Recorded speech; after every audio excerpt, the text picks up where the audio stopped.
Hi நண்பா நண்பீஸ். இன்னைக்கான video ஒரு தரமான சம்பவம். ஏன்னா மக்களை தற்குறி, நீ ஒரு நடிகனுக்கு பின்னாடி போயிட்ட அப்படின்னு சொன்னவங்களுக்கு சரியான பதிலடியா இருக்க போது. நம்ம இன்னைக்கு என்ன பார்க்க போறோம்னா என்டிஆரை பத்தி பார்க்க போறோம்.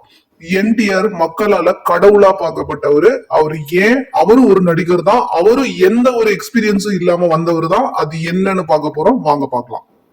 சேம் அண்ணன் மாதிரியே தான் பீக்ல இருக்காரு. தன்னோட சினிமா வாழ்க்கையை விட்டுட்டு மக்களுக்கு உதவி செய்யணும்னு வர்றாரு. அவருக்கு எந்த அரசியல் பின்புலனும் கிடையாது, எக்ஸ்பீரியன்ஸ் கிடையாது. Note this point your honour. இவரோட ஃபர்ஸ்ட் திட்டம் 2 ரூபாய்க்கு அரிசி. ஏன்னா பசி இல்லாத ஸ்டேட், சாப்பாடு ரொம்ப ரொம்ப இம்பார்ட்டன்டா அவர் பார்த்தாரு. சாப்பாடு எல்லாருக்கும் கிடைக்கணும்ன்றத அவரு அடிக்கடி ஸ்டேஜ்ல அட்ரஸ் பண்றாரு. தன்னோட மொழிக்கு ரொம்ப இம்பார்ட்டன்ஸ் கொடுத்தாரு.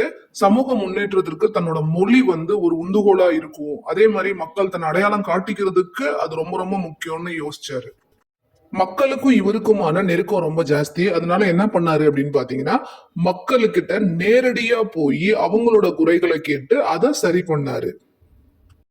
பெண்களுக்கான திட்டமா பெண்கள் நலம், பெண்களுக்கு உரிமை, பாதுகாப்பு, சமூகத்துல பெண்களோட நிலைய உயர்த்துறதுக்கான முயற்சி எல்லாமே இவர் பண்ணாரு. இவரோட கட்சி ஏழை மக்களோட வெற்றியாவே பார்க்கப்பட்டுச்சுங்க. ஏழை மக்களுக்கு நலத்திட்ட வசதி செய்யறதுல இருந்து, வீட்டு வசதி செய்யறதுல இருந்து, ஓய்வூதியம் கொடுக்கறதுல இருந்து, கிராம வளர்ச்சி பண்றதுல இருந்து, சாதாரண மக்களோட வாழ்க்கைய நேரா போய் அதை இம்ப்ரூவ் பண்றதுல இருந்து எல்லாமே சூப்பரா பண்ணாருங்க. நிர்வாக மாற்றம்னு நம்மளுக்கு தெரியும். நம்ம ஒரு சர்டிபிகேட் வாங்குறதுக்கு என்ன நாயா பேயா அலையும் இங்க. அத அவரு அங்க மாத்தினாரு. அங்க என்ன பண்ணாரு அப்படின்னு பாத்தீங்கன்னா, எந்த ஒரு சர்டிபிகேட்டும் சீக்கிரமா மக்களுக்கு போய் சேரணும். அதே மாதிரி நான் நலத்திட்டம் செய்யறேன் அப்படின்னா அது சீக்கிரமா மக்களுக்கு போய் சேரணும் அப்படின்னு நிர்வாகத்தையே மாத்துறாரு. கவர்மெண்ட் பீப்புளுக்கு க்ளோஸா இருக்கணும்னு நினைக்கிறாரு. எந்த ஒரு அரசியல் பின்புலனும் இல்லாம, எந்த ஒரு எக்ஸ்பீரியன்ஸும் இல்லாம சிஎம்மா இவர் மக்களுக்கு நல்லது பண்ணலையா?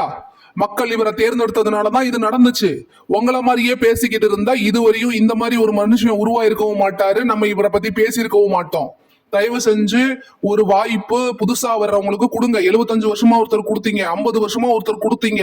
இப்போ ஒரு 5 வருஷம் கொடுங்களேன். வாய்ப்பு கொடுத்தாதானையா தெரியும் அவர் நல்லது பண்ணுவாரா பண்ண மாட்டாரான்னு. வர்றதுக்கு முன்னாடியே இவ்வளவு எதிர்ப்பு, இவ்வளவு பேச்சு எதுக்கு? ஓகே நண்பா நண்பீஸ், உங்களுக்கு பிடிச்சிருக்கும்னு நினைக்கிறேன். Thank you so much.